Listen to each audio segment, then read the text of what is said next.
আমি গ্রিন আর্কিটেক্টের কাছে এসেছিলাম যে স্বপ্ন নিয়ে বাড়ি করার জন্য, যে একটা পরিকল্পনা করব বা একটা ডিজাইন করব, আমি তার চেয়ে অনেক অনেক বেশি পেয়েছি। দর্শক মণ্ডলী, আমাদের মাঝে আমাদের গ্রিন আর্কিটেক্টের সিনিয়র এক্সিকিউটিভ অ্যাডভাইজার সাহেব উনি আছেন, রফিকুল ইসলাম সাহেব। উনি দীর্ঘ 24 বছর যাবৎ উনি লোকাল গভর্নমেন্টে চাকরি করছেন। উনি পৌরসভাতে ইঞ্জিনিয়ার হিসাবে দীর্ঘদিন চাকরি করেছেন। উনি আমাদের মাঝে এখন আছেন। তো ওনার কাছে আমি জানতে চাইবো যে এই যে একটা যে প্ল্যান আমরা ক্লায়েন্টের জন্য তৈরি করি, এতে আর্কিটেকচারাল ড্রয়িং থাকে, 3D থাকে, ইলেকট্রিক্যাল ড্রয়িং, প্লাম্বিং ড্রয়িং, কয়েকটা 4-5টা সেকশন মিলাই একটা কাজ হয়। তারপরে একটা সেকশন আছে, যারা একটা গ্রুপ আছে যারা যায় ইঞ্জিনিয়ার সহ গিয়ে সাইটটা দেখে, তারপর ডিজিটাল সার্ভে করে, মাটি পরীক্ষা করে, সব মিলায় এটাকে আপনি কিভাবে দেখছেন? আসলে সুন্দর আমাদের একটা টিম ওয়ার্ক। আমরা গ্রিন আর্কিটেক্টের পক্ষ থেকে যখন একটা মানুষের স্বপ্নকে বাস্তবায়ন করতে যায়, সারা জীবনের স্বপ্ন, তখন আমাদের পুরো টিমটা কাজ করে। তারা যে প্রথমে সাইট ভিজিট করে, পরে ডিজিটাল সার্ভে করে, সয়েল টেস্ট করে, এসে তারপরে তারা আর্কিটেকচারাল ইঞ্জিনিয়ার যারা আছে তারা বাড়িটার প্ল্যানটা তৈরি করে যখন আমাদের ক্লায়েন্টের যে চাহিদার সাথে মিলিয়ে দেখে, ক্লায়েন্ট যখন ইয়েস করেন, তারপরে আমরা নেক্সট 3D-তে চলে যাই। 3D-টা দেখে আমাদের ক্লায়েন্ট অত্যন্ত সন্তুষ্ট হয়েছিলেন এবং তারপরে আমরা 3D-র পরে স্ট্রাকচারাল কাজগুলো করি, ইলেকট্রিক্যাল, প্লাম্বিং, অনেকগুলা ডিপার্টমেন্ট সমন্বিতভাবে কাজ করে আমাদের টিমওয়ার্ক। তার সাথে আমাদের এই গ্রিন আর্কিটেক্টের অভিজ্ঞ চিফ ইঞ্জিনিয়ার, যিনি ইসলামী বিশ্ববিদ্যালয়ের চিফ ইঞ্জিনিয়ার হিসেবে এখনো কাজ করছেন, ওনার প্রত্যেকটা ডিপার্টমেন্টের সাথে তার ছোঁয়া থাকে, তার নির্দেশনা থাকে এবং এই পুরো গ্রিন আর্কিটেক্টের সম্পূর্ণ কাজটা হয়। আমাদের যে ম্যানেজিং ডিরেক্টর, আমাদের সুযোগ্য তফাইল আহমেদ সাকিব সাহেব, উনি এগুলো ওভারঅল সুপারভিশন করেন এবং আমি এই টিমকে নিয়ে সাথে করে কাজ করে আমি যথেষ্ট আনন্দ পেয়েছি। দর্শক মন্ডলী, আসসালামু আলাইকুম। গ্রিন আর্কিটেক্টের পক্ষ থেকে আমি ইঞ্জিনিয়ার টুটুল আপনাকে অনেক অনেক অভিনন্দন এবং শুভেচ্ছা জানিয়ে আজকে একটা 5তলা বাড়ি প্ল্যান ডিজাইন দেখানোর চেষ্টা করব। এই বাড়িটা হবে কুষ্টিয়ার পুরাদাতে। কুষ্টিয়ার পুরাদা এখানে অনেক ডেভেলপ হচ্ছে এবং এটা একটা ব্যবসায়িক এলাকা। এখানে সাধারণত কাপড়ের হাট হিসাবে যে এলাকা অনেক বিখ্যাত। তারপরে দর্শক মণ্ডলী, একটা জিনিস আপনারা মনে রাখবেন যে আমরা সবসময় আমাদের একটা থিম থাকে যে আমাদের ক্লায়েন্টরা অনেক আশা নিয়ে, স্বপ্ন নিয়ে আমাদের মাঝে আসে।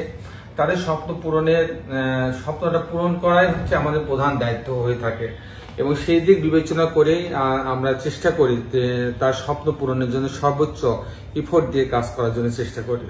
তো ইনশাল্লাহ আমরা চেষ্টা করি আমাদের প্রত্যেকটা কাজ ইউনিক করার জন্য, একটা থেকে একটা ইউনিক করার চেষ্টা করি। আমাদের একটা বিশেষ গুণ আমাদের আছে, সবাই বলে, এটা আমাদের ক্লায়েন্টরাই বলে যারা দেশে বিদেশে ভিডিওগুলো দেখেন, যে আমরা কোন জায়গার মধ্যে আমরা বেশি সুবিধা দিয়ে কাজগুলো করতে পারি। তো দর্শক মণ্ডলী, আমি আর সময় নষ্ট করবো না, আসুন আমাদের ক্লায়েন্ট, এই কুষ্টিয়া পুরাদা যে ক্লায়েন্ট, উনি আমাদের মাঝে আছেন, ওনার সঙ্গে একটু কথা বলে নিই। আসসালামু আলাইকুম, আমি মোহাম্মদ আনোয়ারুল ইসলাম। তো আমি আমার বাড়ির নকশা করার জন্য আমি গ্রিন আর্কিটেক্টের কাছে এসেছিলাম এবং আমার যে প্রত্যাশা ছিল, আমি আমার প্রত্যাশার চেয়ে অনেক বেশি পেয়েছি এবং আমি বিশ্বাস করি যে এই নকশা অনুযায়ী আমি আমার বাড়িটাকে তৈরি করতে পারলে আমি সঠিক জায়গায় এসেছিলাম বলে আমি মনে করি এবং আমার সার্থকতা আসবে। এই জন্য গ্রিন আর্কিটেক্টকে অসংখ্য অসংখ্য ধন্যবাদ জানাই। আমি আপনার গ্রিন আর্কিটেক্টের সন্ধান কোথায় থেকে পাইলেন? আমি মূলত দেশের বাইরে ছিলাম অনেক দিন চাকরির সুবাদে, আফগানিস্তান, পাকিস্তান, শ্রীলঙ্কা। সেখান থেকে ফিরে এসে যখন আমি প্রথমেই মনে করলাম যে আমি একটা প্ল্যান করা দরকার, তো আমি আমার কিছু কলিগ ছিল, তাদের সঙ্গে আলাপ করলাম। এলাকা সম্পর্কে আমার খুব একটা ধারণাও ছিল না। তারপরে ওনারা বললেন যে গ্রিন আর্কিটেক্ট নামে একটা প্রতিষ্ঠান আছে কুষ্টিয়াতে, যেখানে টুটুল ইঞ্জিনিয়ার সাহেব, তার নাম কি আপনি শুনছেন? তা বললাম যে অবশ্যই অবশ্যই আমি ওনার নাম শুনেছি। তখন আমি আমার এই কলিগকে সাথে করে আমি এই প্রতিষ্ঠানে আসি। তো এখানে এসে এখানকার ইঞ্জিনিয়ার, আর্কিটেক্ট, তারপর অন্য স্টাফদের যে আপনার ব্যবহার, তা থেকে আপনি খুশি হয়েছেন? নিঃসন্দেহে আমি খুশি হয়েছি। এখানকার প্রত্যেকটা স্টাফ থেকে শুরু করে এখানকার যে চিফ ইঞ্জিনিয়ার সাহেব, তারপরে এখানকার যে ম্যানেজিং ডিরেক্টর এবং অন্যান্য ইঞ্জিনিয়ার, তাদের যে আতিথেয়তা, আন্তরিকতা এবং তাদের যে রিসিপশন, এটা আমাকে খুবই মুগ্ধ করেছে। কারণ আমি বিশ্বের অনেক প্রতিষ্ঠানে ঘুরেছি, আসলে এখান থেকে যে আতিথেয়তা এবং যে প্রত্যাশা তাদের কাছ থেকে আমি দেখেছি, তাদের যে উদ্দীপনা, এটা আমার কাছে খুবই ভালো লেগেছে। সব মিলাই কি আপনার ডিজাইনে আপনি খুশি? আমি নিঃসন্দেহে খুব খুশি এবং আমি এই অনুযায়ী আমার বাড়িটা তৈরি করব এবং আমি নির্দিষ্ট সময়ের মধ্যে আমি আমার ডিজাইনটা পেয়ে গেছি। আমি অত্যন্ত খুশি এবং গ্রিন আর্কিটেক্টকে আমি ধন্যবাদ জানাই যে গ্রিন আর্কিটেক্ট অনেক বড় হবে একদিন ইনশাল্লাহ। তো দর্শক মন্ডলী, আসুন আমরা ভিডিওর পরবর্তী অংশ দেখি। দর্শক মন্ডলী, প্ল্যানটা এরকম, এটা একটা 5তলা বাড়ি। এই 5তলা বাড়িটা কুষ্টিয়ার পুরাধাওয়াতে হবে। 2400 স্কোয়ার ফিটের উপরে বাইরে তৈরি করা হয়েছে 3টে ইউনিট এবং গ্রাউন্ড ফ্লোরে 2টা ইউনিট এবং গ্যারেজ করা হয়েছে। আমি এখনই আপনাদেরকে আর্কিটেকচারাল ড্রয়িংটা দেখাবো, অটোমেটিক ভিউ দেখাবো। যেহেতু আজকে অনেক কথা বলছি, প্ল্যানটা আমি খুব সংক্ষেপে দেখাবো। তো আসুন আমরা অটোমেটিক ভিউটা দেখি। গ্রাউন্ড ফ্লোরটা এরকম, এটা দেখেন ইন্টেন্স, এটা পার্কিং জোন রাখা হয়েছে। এখান থেকে এসে এই সিঁড়ি ব্যবহার করবে। তারপর 2টা ইউনিট, এখানে 2 দিকে 2টা ইউনিট রাখা হয়েছে। আর আমি যে টিপিক্যাল ফ্লোর প্ল্যানটা দেখি, তাহলে এখানে 3টে ইউনিট রাখা হয়েছে।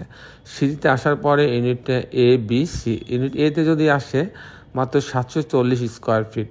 এখানে এসে একটা ড্রয়িং ডাইনিং পাচ্ছে বেশ বড়, একটা কিচেন রাখা আছে, এখানে একটা ওপেন স্পেস রাখা আছে যাতে পর্যাপ্ত আলো বাতাস যাইতে পারে। এখানে কমন টয়লেট রাখা আছে, একটা বেডরুমের সঙ্গে একটা বারান্দা রাখা আছে। এটা একটা মাস্টার বেডরুমের সঙ্গে টয়লেট অ্যাটাচ করা আছে এবং একটি বাথরুম বারান্দা রাখা আছে। এই হচ্ছে ইউনিট এ, 2টা বেডরুমের সমন্বয় করা হয়েছে। ইউনিট সি যদি যায় 755 স্কোয়ার ফিট, ঢোকার পরে একটা বড় drawing room 16 feet 7 inch by 8 feet. এখানে একটা ডাইনিং রুম, এখানে কমন টয়লেট, কিচেন। এটা একটা বেডরুমটা বেশ বড়, বেডরুমের সঙ্গে টয়লেটটা অ্যাটাচ করা আছে, বারান্দা রাখা আছে। এখানে একটা বেডরুম রাখা আছে, বেডরুমের সঙ্গে একটা বারান্দা রাখা আছে। এই হচ্ছে মোটামুটি ইউনিট সি। ইউনিট বিতে যখন যাবে তখন এই দরজায় ঢোকার পরে ড্রয়িং ডাইনিং, এখানে এটা একটা বেডরুম আর এটা একটা কমন টয়লেট, এটা একটা স্পেস রাখা হয়েছে আলো বাতাস ভেন্টিলেশনের জন্য। কিচেন এটা একটা, আর এটা একটা বেডরুম, এই বেডরুমের সঙ্গে এই টয়লেটটা অ্যাটাচ করা আছে, বারান্দা আছে। দর্শক মন্ডলী, এই ছিল মোটামুটি আর্কিটেকচারাল ড্রয়িংটা। তো দর্শক মন্ডলী, এখন আমি সংক্ষেপে জানাবো যে এই ধরনের একটা 5তলা বাড়ি নির্মাণ করতে কত টাকা খরচ হয়। এই ধরনের একটা 5তলা বাড়ি নির্মাণ করতে আপনি 1800 টাকা থেকে 2000 টাকা স্কোয়ার ফিট খরচ হবে প্রতি তালাতে, প্রতি স্কোয়ার ফিটে। দর্শক মন্ডলী, ছিল মোটামুটি আজকে আমার উপস্থাপনা। আপনি যারা দেশে এবং দেশের বাইরে আমার এই ভিডিওটি দেখলেন, সবাইকে আমি আমার প্রতিষ্ঠান গ্রিন আর্কিটেক্টের পক্ষ থেকে অনেক অনেক অভিনন্দন এবং ধন্যবাদ জানাচ্ছি। দর্শক মন্ডলী, সবাই ভালো থাকবেন। আল্লাহ হাফেজ।